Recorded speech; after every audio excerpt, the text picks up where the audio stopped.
लोकसभा आम चुनाव 2024 को लेकर गिरिडीह उपायुक्त सह जिला निर्वाचन पदाधिकारी नमन प्रियस लकड़ा और एसपी दीपक कुमार शर्मा ने शनिवार को संयुक्त रूप से प्रेस वार्ता की। इस दौरान उन्होंने गिरिडीह लोकसभा और कोडरमा लोकसभा चुनाव के बारे में विस्तार पूर्वक जानकारी दी। उन्होंने कहा कि गिरिडीह लोकसभा का चुनाव छठे चरण में संपन्न होगा, जिसकी तारीख 25 मई होगी। वहीं कोडरमा लोकसभा का चुनाव 5वें चरण में होगा, जिसके लिए 20 मई को वोट डाले जाएंगे। कोडरमा लोकसभा के साथ ही गांडी विधानसभा का उपचुनाव भी संपन्न होगा और मतगणना 4 जून को होगा। उन्होंने कहा कि आम चुनाव के लिए गिरिडीह जिला प्रशासन पूरी तरह से तैयार है। सभी बूथों का भौतिक सत्यापन किया जा चुका है। शांतिपूर्ण मतदान के लिए प्रशासन तैयार है। वहीं एसपी ने बताया कि सभी बूथों पर पर्याप्त सुरक्षा की व्यवस्था किए जाएंगे। उन्होंने सोशल मीडिया पर धार्मिक और अफवाह फैलाने वाले लोगों को कड़ी चेतावनी दी और कहा कि सोशल मीडिया का गलत उपयोग करने वालों पर कड़ी कार्रवाई की जाएगी। आज अनाउंसमेंट ऑफ इलेक्शंस से एमसीसी लागू हो गया है और साथ ही विभिन्न चरणों में जो चुनाव आयोजित होने हैं उसका भी शेड्यूल निकल गया है। झारखंड में पूरे भारत वर्ष में जो 7 चरण हैं या 7 शेड्यूल हैं, तो झारखंड में 4 शेड्यूल में चुनाव होने हैं, जिसमें कि शेड्यूल या फेज़ नंबर 4, 5, 6 और 7 में होने हैं। गिरिडीह जिला अंतर्गत 5 गिरिडीह पार्लियामेंट्री कंस्टिट्यूंसी में 5th फेज़ में चुनाव होने हैं और जिसमें कि 28 धनवार, 29 बगोदर, 30 जम्मू और 31 गांडे आता है और 19 कोडरमा विधानसभा क्षेत्र और 20 बरकट्टा हजारीबाग का विधानसभा क्षेत्र इसमें इंक्लूडेड है, जिसमें कि डीसी कम डीओ गिरिडीह जो है वो आरओ कोडरमा के तौर पे या निर्वाची पदाधिकारी कोडरमा के तौर पे होते हैं। और इसके साथ ही हमारा जो 2 विधानसभा क्षेत्र है 32 गिरिडीह और 33 डुमरी, वो 6 बोकारो पार्लियामेंट्री कंस्टिट्यूंसी के अंतर्गत आता है, जिसके कि आरओ या तो रिटर्निंग ऑफिसर निर्वाची पदाधिकारी डीओ कम डीसी बोकारो होते हैं, जिनका कि 6th फेज़ में चुनाव होना है, जो कि 6 बोकारो पार्लियामेंट्री कंस्टिट्यूंसी होता है। इसके साथ ही हमारे विभिन्न स्टेट्स में लगभग 28 विधानसभा जो कि सीट्स खाली रह गई हैं, जिनका कि बाई इलेक्शन होना है। उसमें हमारा 31 गांडे विधानसभा का भी बाई इलेक्शन इसमें होगा, जो कि 5 कोडरमा पार्लियामेंट्री कंस्टिट्यूंसी के ही टाइमलाइन के अनुसार 5th फेज़ में होगा। हम लोगों ने विभिन्न कोषांगों का गठन करके हमारे पोलिंग पार्टी,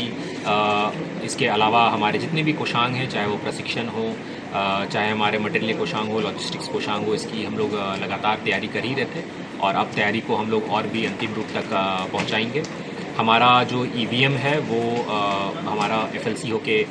ये तैयार है। हमारा पोलिंग पार्टी की भी ट्रेनिंग हम लोगों ने स्टार्ट कर दी है। इसके साथ ही police forces, sector magistrate, sector police officers के द्वारा जो भी एक्टिविटीज़ कर रहे हैं वल्नरेबिलिटी मैपिंग से संबंधित, अर्थात क्रिटिकल और नॉन क्रिटिकल पोलिंग स्टेशंस का चिन्हितीकरण करने से संबंधित, और आगे जो फोर्स डिप्लॉयमेंट जो होगा, जिसमें कि हम लोगों को पर्याप्त संख्या में पुलिस बल, चाहे वो CAPF हो या स्टेट पुलिस फोर्सेस है, उनकी जो आकलन करके अधियाचना करनी है उसकी भी प्रक्रिया हो चुकी है। आप लोगों को हम लोग बता दें कि हमारे पूरे ज़िले में जो 2393 ज़िले के जो 6 विधानसभा क्षेत्र हैं, इसमें 2393 बूथ्स में लगभग हमारे 20 लाख मतदाता हैं। इसमें हम लोग इस बार जो नया करने जा रहे हैं वो ये है कि हम लोग अपने प्रत्येक 6 विधानसभा क्षेत्र में एक बूथ को चिन्हित करेंगे, जो कि महिला मतदाता बूथ के तौर पे रहेगा, और एक PWD या तो पर्सन्स विद डिसेबिलिटी, दिव्यांग जो पोलिंग पार्टी के तौर पे वहाँ पे जाएगी और एक अच्छा एक संदेश जाएगा कि उनके द्वारा फुल फ्लेजेड सक्सेसफुल मतदान कराया जा रहा है, और एक यूथ मैनेज्ड पोलिंग स्टेशंस होगा। हम लोग जितने भी एश्योर्ड मिनिमम फैसिलिटी है उसको चिन्हित कर रहे हैं लगातार और सुधारात्मक कार्रवाई कर रहे हैं। शौचालय, पीने के पानी की व्यवस्था और बिजली और बेंच डेस्क एक्सेट्रा। इसके अलावा हम लोग आप लोगों को ये भी बता दें कि हमारा जो FST है, फ्लाइंग स्क्वाड टीम, वो MCC लागू होने से मतलब अब से ये शुरू हो गया है, जो कि हमारे सभी 6 विधानसभा क्षेत्र में ऐसे 17 FSTs हैं। और SST जो है स्टैटिक सर्विलेंस टीम, ये हमारे सभी इंटर डिस्ट्रिक्ट और इंटर स्टेट के बॉर्डर्स पे रहेगा, जो कि डेट ऑफ नोटिफिकेशन से शुरू होगा, जो कि हमारा 5 कोडरमा का डेट ऑफ नोटिफिकेशन 26 अप्रैल है और इनका जो डेट ऑफ पोल है वो 20 मई है और इसका जो मतगणना है वो 4 जून है। और जो बाकी 2 विधानसभा क्षेत्र हैं इनका जो डेट ऑफ नोटिफिकेशन है ये 29 अप्रैल है और इसकी जो डेट ऑफ पोल है वो 25 मई है और अगेन चूँकि काउंटिंग साथ में होगा तो 4 जून इसका काउंटिंग है। हम लोगों ने अपना 4 डिस्पैच सेंटर बनाया है गिरिडीह कॉलेज में, विवाह भवन PWD मैदान में, तीसरा हमारा पचम्बा कृषि फार्म और चौथा हमारा UHS महेश लुंडी में। और हमारा जो स्ट्रॉन्ग रूम बनेगा और जो काउंटिंग सेंटर बनेगा वो पूर्व की भांति हमारा पचम्बा स्थित बाजार समिति में बनेगा, जहाँ की 19 कोडरमा और 20 बरकट्टा के भी पोल्ड EVMs आएंगे और हमारा जो 32 गिरिडीह और 35 डुमरी का जो पोल्ड EVM है, चूँकि वो बोकारो पार्लियामेंट्री कंस्टिट्यूंसी में पड़ता है तो वो बोकारो हो जाएगा। जो चुनाव संपन्न होना है उसमें सभी बूथों पर और सभी वैसे PSL अर्थात बूथ के बिल्डिंगों पर सुरक्षा के पुख्ता इंतजाम किए जा रहे हैं। वैसे बूथों पर भी जो LWE प्रभावित है वहाँ पर भी सुरक्षा के पूरे व्यापक इंतजाम किए जा रहे हैं। साथ ही आज से मॉडल कोड ऑफ कंडक्ट लागू हो गया है और इसके बाद गिरिडीह पुलिस के द्वारा पूरे गिरिडीह क्षेत्र में वैसे सभी असामाजिक तत्वों पर और जो भी चुनाव को प्रभावित कर सकते हैं